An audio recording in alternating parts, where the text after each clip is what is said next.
Magandang araw mga bata! Ako muli ay nagbabalik sa ating asignaturang Araling Panlipunan. Halina't makinig at matuto kasama ako. Ang ating layunin sa araw na ito ay naiuugnay sa kasalukuyang pamumuhay ng mga tao ang kwento ng mga makasaysayang puok o pangyayaring nagpapakilala sa sariling lalawigan at ibang panglalawigan ng kinabibilangang rehiyon.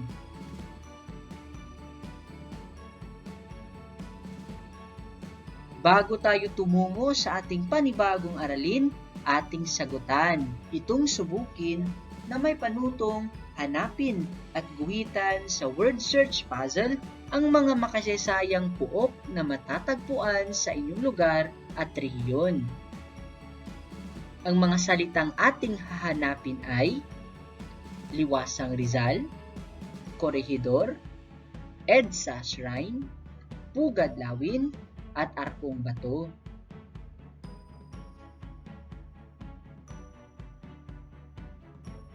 Halina't sagutan natin ito. Una, Liwasang Rizal. Pangalawa,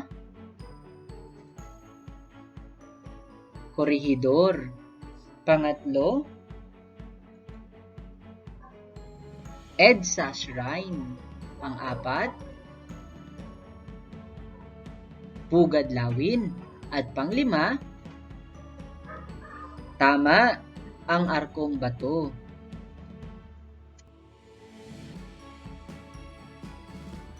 Ang ating panibagong aralin sa araw na ito ay ang mga kwento ng kasaysayan at mga makasaysayang puok sa aking lungsod o bayan sa kinabibilangang rehiyon. May mga makasaysayang lugar ba sa inyong rehiyon na kinabibilangan? Ano-ano ang mga iyon? Paano nga ba nagiging makasaysayan ang isang lugar? Bakit nga ba tinawag na makasaysayan ang mga lugar na ito? Maraming mga makasaysayang puok ang matatagpuan sa mga rehiyon ng Pilipinas. Mga lugar na malaki ang naging ambag sa kasaysayan ng ating bansa. Ang mga lugar na ito ay may tuturing na saksi ng mga naganap sa isang lalawigan o rehiyon.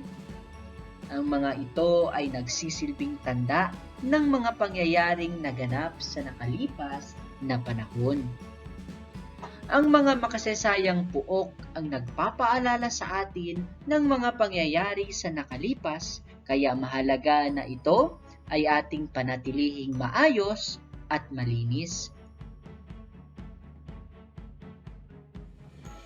Isa sa mga makasaysayang lugar o puok sa ating bansa ang Liwasang Rizal o ang tinatawag nating Rizal Park. Ito ay makikita sa lungsod ng Maynila. Dating tinatawag na Bagong Bayan, nang ibig sabihin ay Bagong Bayan noong panahon ng mga Kastila. Ito ay tinatawag na ngayong Luneta o Luneta Park. Sa lugar na ito, binaril ang ating pambansang bayani na si Dr. Jose Rizal noong December 30, 1896. Ito naman ang Pugad Lawin. Dito ay pinahayag ng mga Katipunero ang simula ng kanilang pakikipaglaban sa mga Kastila. At dito rin pinunit ng mga Katipunero ang kanilang sedula sa pamumuno ni Andres Bonifacio. At ang Pugad Lawin ay matatagpuan sa lungsod ng Quezon. Ito naman ang palasyo ng Malacanang o tinatawag nating Malacanang Palace. Sa lugar na ito, naninirahan ang Pangulo ng ating bansa.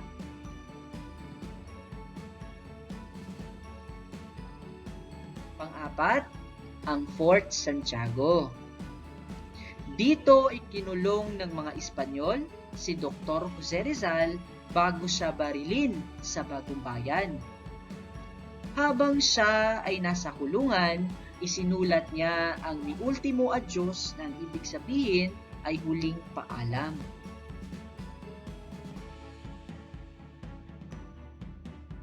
Ikalima, Corregidor. Isang pulong nakalagak sa bukana ng Look ng Maynila.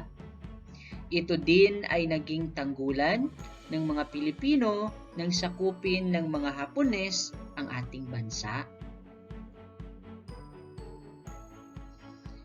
Ito naman ang EDSA Shrine.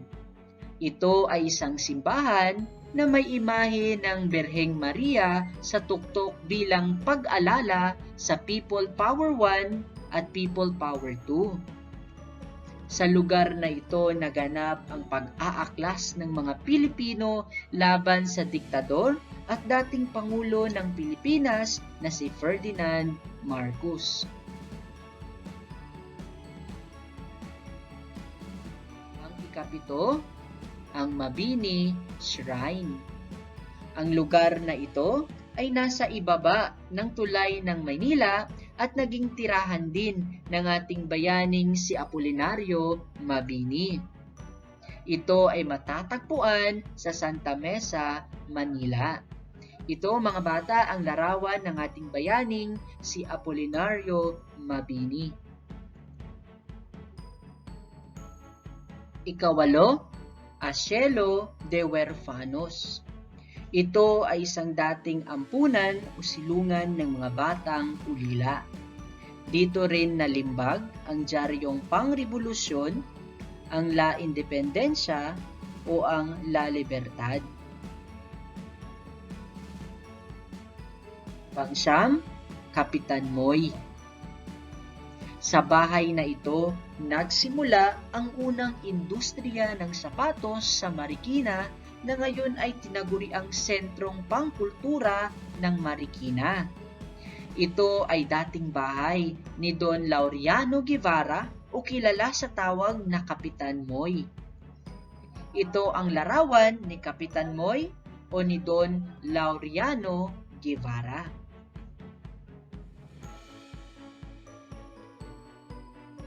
Ito naman ang San Felipe Neri Church.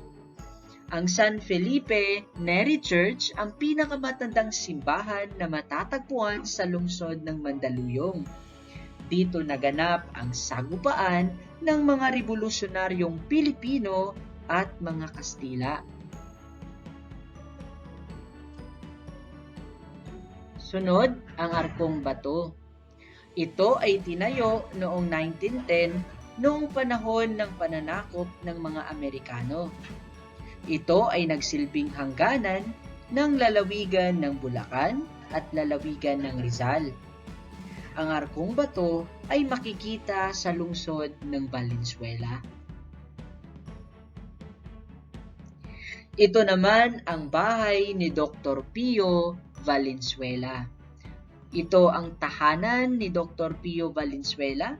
Siya ay isang doktor at naging pinuno ng mga katipunero na lumaban sa mga Kastila noong himagsikan.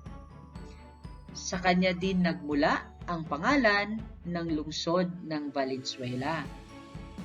Narito ang larawan ni Dr. Pio Valenzuela.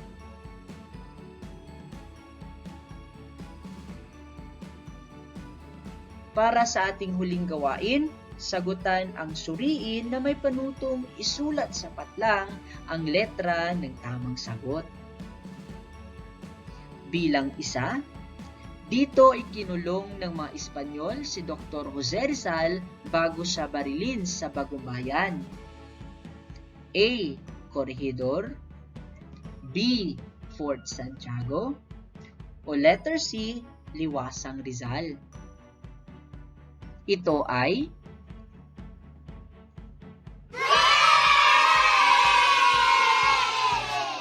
tama ang Fort Santiago. Pangalawang katanungan, sa lugar na ito naninirahan ang Pangulo ng ating bansa. A. Palasyo ng Malacanang, B. Fort Santiago, o letter C. Rizal Shrine.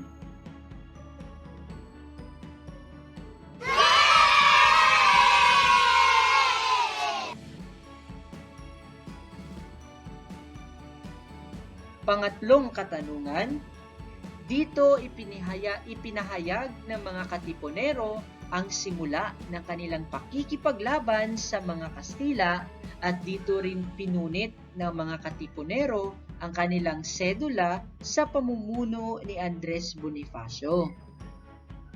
A. Monumento sa Balintawak, B.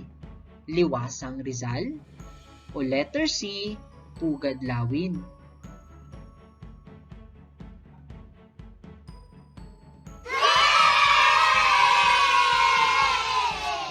Tama, ito ay Pugad Lawin. Pang-apat, isang pulong nakalagak sa bukana ng Look ng Maynila. Naging tanggulan ito ng mga Pilipino nang sakupin ng mga Hapones ang ating bansa. A.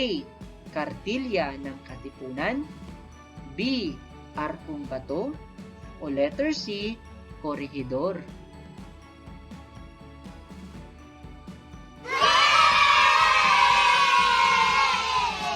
Mahusay, ito ay Corregidor.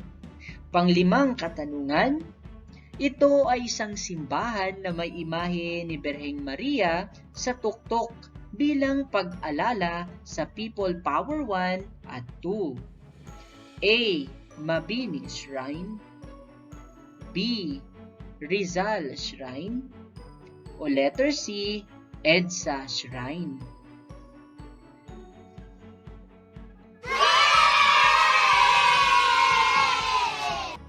Magaling mga bata, nasagutan natin ito ng tama. Salamat sa pagsama at pakikinig sa akin. Naway may bagong kaalaman na naman tayong natutuhan kasama ako. Hanggang sa muli. Paalam!